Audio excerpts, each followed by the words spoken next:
কি গো, তোমাদের পুজোর কেনাকাটা কতদূর? আমি তো আজকেই বেরোচ্ছি পুজোর কেনাকাটা করতে। তাছাড়া এর আগে তো অনলাইন থেকে অনেক কিছুই কিনেছি, কিন্তু আজকে বেরোবো একটু মার্কেটে।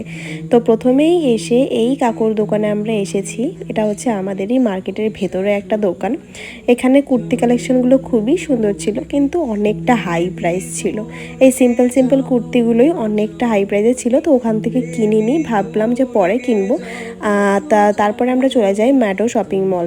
তো ওখানে গিয়েও তেমন একটা আমার পছন্দ হয়নি। তারপর আমি শাড়ি দেখতে চলে আসি মায়ের জন্য। এখানে আমার এই শাড়িটা সবার প্রথমে চোখে পড়ে, দশমীর জন্য একদম পারফেক্ট ছিল। তো আমার ভালো লেগেছে শাড়িটা। এই শাড়িগুলোও কিন্তু খুবই সুন্দর ছিল। আর এই শাড়িগুলো সুখেন্দুর মায়ের জন্য দেখা হয়েছিল। তো আমরা ভাবলাম যে মাকে নিয়ে এসে দেখলেই সব থেকে বেটার হবে, তাই জন্য ওখানে আমরা আর লেট করিনি। আমরা ডিরেক্ট আমার কেনাকাটার জন্য আমি কামাখ্যাগুড়িতে চলে যাই। আর কামাখ্যাগুড়ি যাওয়ার পথে এই যে এত সুন্দর সুন্দর কাশফুলগুলো ছিল রাস্তার ধারে, দেখতে এতটা অপূর্ব ছিল। তার মধ্যে কাল হচ্ছে মহালয়া। পুজো পুজো করতে করতে কিন্তু পুজো প্রায় চলে এলো। কাল দেখো মহালয়া। তো কামাখ্যাগুড়িতে সবার প্রথমেই চোখ যায় আমার এই ইয়াররিংগুলোর দিকে। তো ইয়াররিংগুলো কিন্তু আমি নিয়ে নিয়েছি প্রায় কয়েকটা। তারপরে আসি এই কামাখ্যাগুড়ির ভেতরে এই একটা দাদার দোকানে। তো এখানে আমি অনেকগুলো কুর্তি কালেকশন দেখেছি। আমার ইচ্ছে ছিল একটা হোয়াইট কালারের একটা কুর্তি পরবো। পুজোতে হোয়াইট না পরলে হয় বলো? তো হোয়াইট কালারটাও কিন্তু আমার খুবই ভালো লেগেছে। তারপরে চোখ যায় এই বাটার গ্রিন কালারটার উপরে, এতটা সুন্দর ছিল। আমি কিন্তু এখান থেকেই আমি কয়েকটা কুর্তি মানে 3 পিস সেট কিন্তু আমি নিয়ে নিয়েছি। তোমরাই আইডিয়া করে বলো যে আমি কোনগুলোই নিতে পারি।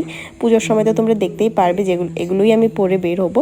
আর এই হোয়াইট কালেকশনটা কিন্তু খুবই সুন্দর ছিল। আর সুখেন্দু বলছিল যে তোমার যেগুলো যেগুলো পছন্দ তুমি সবগুলোই নিয়ে নাও। এখান থেকে আমার যা যা নেওয়ার আমি কিন্তু নিয়ে নিয়েছি।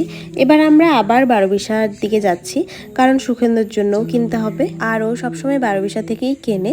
তো আমরা বারোবিশার দিকেই যাচ্ছি। আর দেখো রাস্তায় কি অবস্থা, এই অর্ধেক রাস্তায় বৃষ্টি।